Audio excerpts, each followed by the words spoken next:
I grew up in New York and Maryland, and I was born to a medical family. My father was a doctor, so we had a kind of science side to our family. But my family also was part of what people would probably call a fundamentalist sect. So my religious background was very strict and very intense. So really a lot of my story has been trying to put together that kind of scientific background, a very passionate religious background, and then I was also very interested in music and the arts, so that kind of artistic dimension as well. My first career was as an English professor. I taught college English, and I also was very committed in my faith. I'd had a kind of falling out with fundamentalism, but also felt that the spiritual dimension of life was very important to me. So some years into being an English teacher, I became part of a experimental and non-traditional little Christian congregation that formed outside of Washington, D.C. I ended up becoming the pastor or spiritual leader of that group, and I did that for 24 years. During that time, I started asking a lot of deeper questions about theology and spirituality, and I began writing about that. And my first book was published in 1998, and in 2006, I ended up leaving the pastorate because I was doing a lot of writing and getting a lot of invitations to speak about what I was writing about. So for these last several years, I've lived as a kind of a public speaker and writer. And I have a number of activist causes that I'm committed to.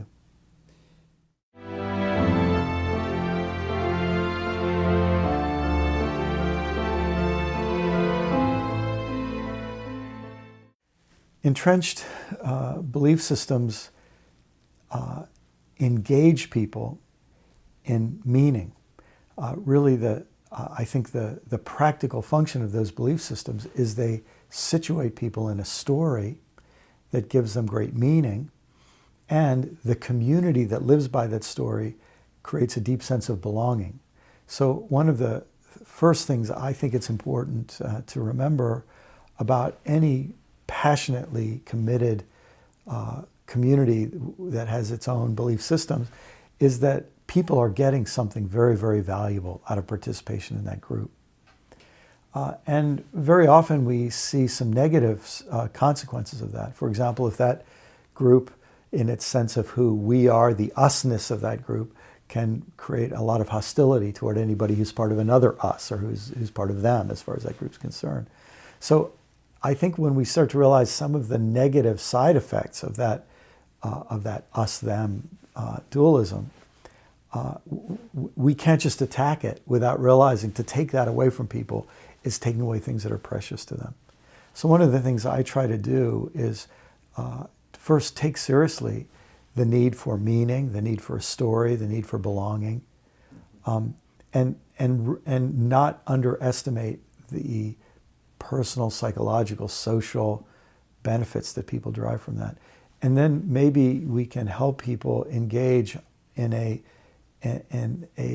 quest to evaluate those belief systems and to find ways of achieving the same meaning and a similar sense of belonging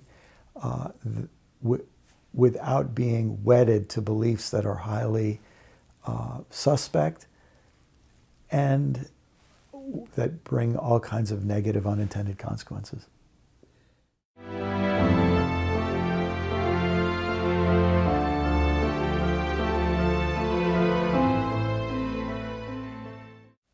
I think, first of all, some people really hardly ever, if ever, question their belief system. It works incredibly well for them. And sometimes their way of making a living depends on it. The power that they exercise over others depends on it. I mean, there's an awful lot of reinforcements when you're in a belief system. And if you say it that way, at the center of the belief system, there's virtually no questioning. But at the fringes, there's more and more questioning the closer you get to the edge, partly because at the edge, people encounter people from other belief systems. And so now my way of seeing the world isn't the only one. When you're in the center, you maybe have never met anyone who doesn't share those beliefs. And of course, in today's world with movies and television, internet, and travel. Now, there's a lot more margin and a lot more vulnerable center.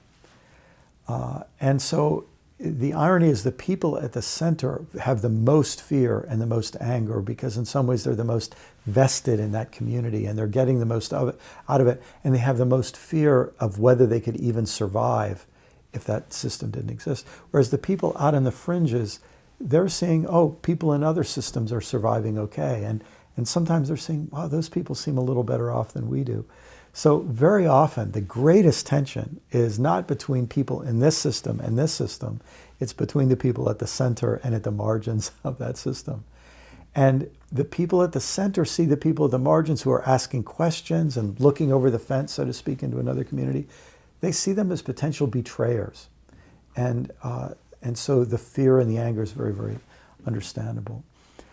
I have very little success in having, I can be respectful and kind and interested in the people at the center, but in terms of changing their viewpoint, I don't think it's going to change very soon. I spend most of my time with the people at the margins who know that something's not working, who have that sense that they're building on sand and that they're living in a glass house and that they're beginning to wonder. And of course their fear is different. Their fear is, if I lose this system and if I don't just join some other system, is there any way for me to find meaning? Is there any way for me to find coherence in my life? And I feel like I've been down that road. I understand that fear. And so I try to, in whatever way I can help people, it's largely empathy. Yeah, I know what it feels like. I've been there.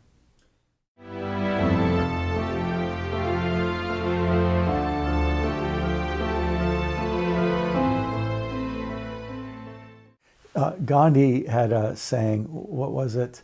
First they ignore you, then they laugh at you, then they fight you, then you win. I would probably say in my experience, I'd add one. First they ignore you, then they laugh at you, then they fight you, then they try to ignore you some more. Because what I've experienced in my writing is that people from my own religious tradition did ignore and then mock and then fight. But I think what's been very interesting is it's very hard when you question the presuppositions, almost the pre-critical assumptions of a community. It's very hard for them to fight with you, because to fight with you, they almost have to acknowledge these pre-critical assumptions. So the fight quickly leads to ignoring and almost pretending you don't exist, which is one of the reasons excommunications, inquisitions leading to excommunications are so important, because the person who's questioning the very foundations, the pre-critical foundations of our community, you can't fight with them without the community itself changing. So you just have to exclude them as quickly as possible. That seems to be what happens. But I think of the editor of a very popular Christian, or one of the editors of a very popular Christian magazine, who I once met in a hallway somewhere. And he said, "Oh, McLaren, I don't like you. I've read a couple of your books. I completely disagree with them." He says, "But it's strange. My sons have both left the Christian faith.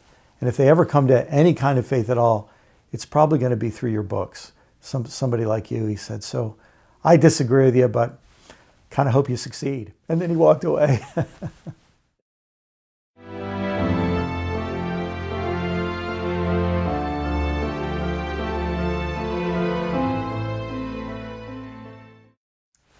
I think we're in a very profound earthquake and shifting. The ground feels like it's moving out from so many of our traditional institutions. And of course, I come from a Christian background, so I know that best, but I've spent a lot of time with Muslim friends and Jewish friends and Hindu friends and Buddhist friends. And what's really remarkable to me is how this current shift in consciousness, the combination of science and philosophy and any number of other disciplines that are causing us to question our previous assumptions, it's affecting every religious community. Every traditional religious community. And it's almost as if there's a deconstruction And then some people wonder whether that will just mean the death of religion. But I personally believe there are great treasures in our religious traditions. To just wipe them out and throw them away is incredibly wasteful. And I personally think it leaves vacuums that we're going to have to fill. And so my little motto is that the antidote to bad religion is usually not no religion, but it's good or better religion. So I think what we'll see is a kind of deconstruction. And then this period of anxiety and difficulty. It's almost as if you're on the trapeze and you've let go of the old one and you haven't quite seized that new one yet. And that feeling of weightlessness, and it can be both terrifying and exhilarating. It may be that that's where the word faith actually takes in some meaning, this sense that I've actually let go of something, which is, the old word repentance means rethinking. I rethought something and I had to let it go. But yet there's a sense of openness, open-handedness, that there's something new to be seized. But in that in-between time, it's delicate. It's and I think it calls for a kind of ethical gentleness with one another and patience. Even though it's very urgent for us to get through this, also just human kindness and understanding how hard it is. I watched this over the last several years. The issue of LGBT equality becomes one of these boundary-breaking issues for a lot of people.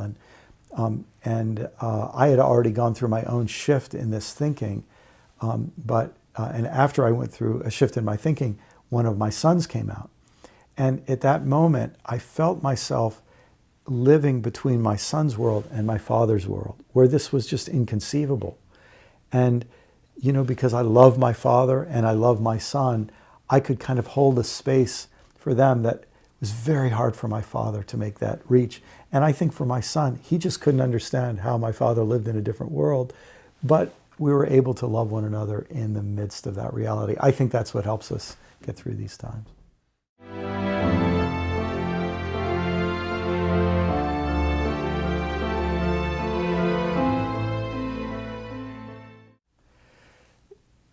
Because I was a Christian pastor for 24 years, I think I know kind of in my skin and in my bones this very difficult balance that religious leaders have to walk. On the one hand, they're supposed to be leading a community into a genuine encounter with the divine. And at the same time, they have bills to pay and institution to maintain, and warring factions within the community, and all kinds of egos and mistakes and all the rest in the community that they're trying to hold together. It's not an easy place to be in. And this is one of the reasons I think that that the old idea of a religious leader simply as somebody who knows a bunch of religious lore or religious information and can operate the levers of an institution, it won't help us. We actually need leaders who can embody what is sometimes called a non-anxious presence in the middle of the stress. To not separate yourself from the stress, to be in it, but to somehow be able to be in it with charity or affection or love toward all the participants, even the ones who are at each other's throats, so to speak, and with this sense of confidence that we're going to get through this and that there is something beckoning us into a better place. And even there, I think we have to have some mercy and compassion for one another. A young, a 28-year-old who's new at this has certain challenges and certain advantages. And a 68-year-old who's been at it a long time has strengths, but also has some weaknesses. So this to me is a time when we all have something to offer and we all have a lot to learn.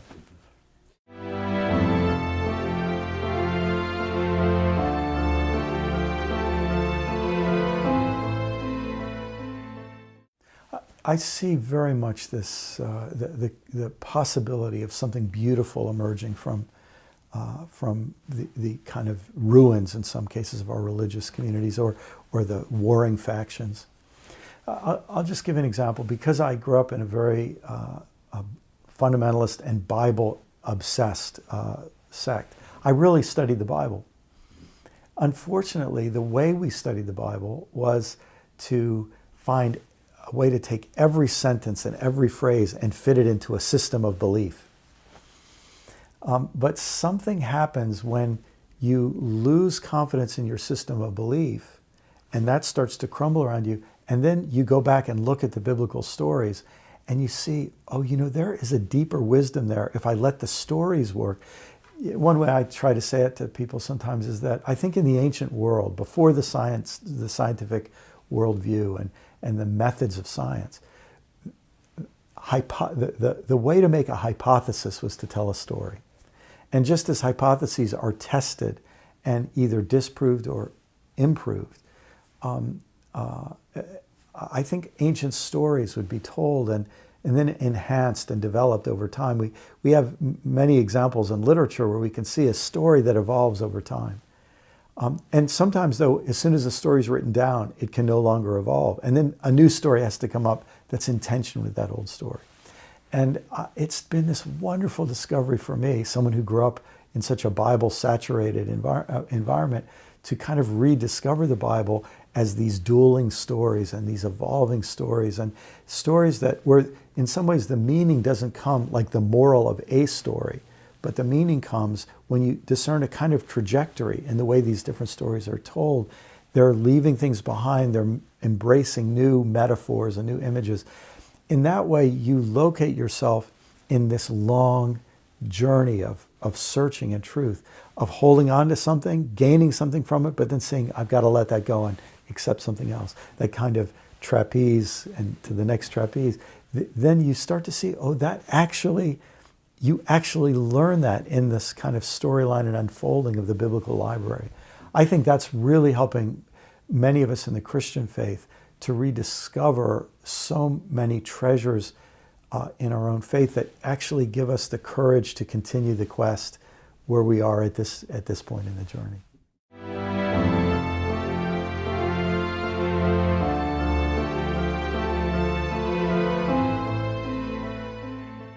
Well, a question that I think is really on the front burner for people in the Christian tradition is, what do we mean when we say the word God? And in our tradition, we have a whole set of images and names, and that in some ways, some of them were grabbed and held for a while and then let go, and new ones emerged. Others have been remarkably consistent.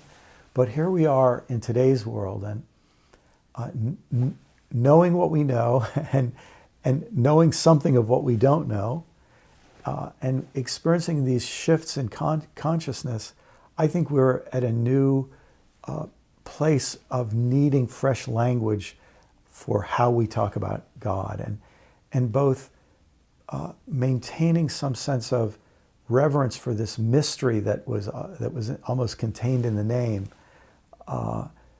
but also being able to scrutinize and question some of the assumptions that went along with that word. And that's an incredibly important moment. It's almost as if, for many people in the world of science, that it had a kind of reductionist tendency to flatten everything into numbers and zeros and ones and so on.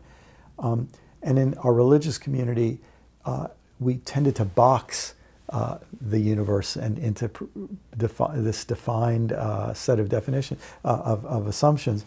Now it's almost as if both of these communities are coming to a place where we have to open up some space for mystery. And how we do that is one of our greatest challenges.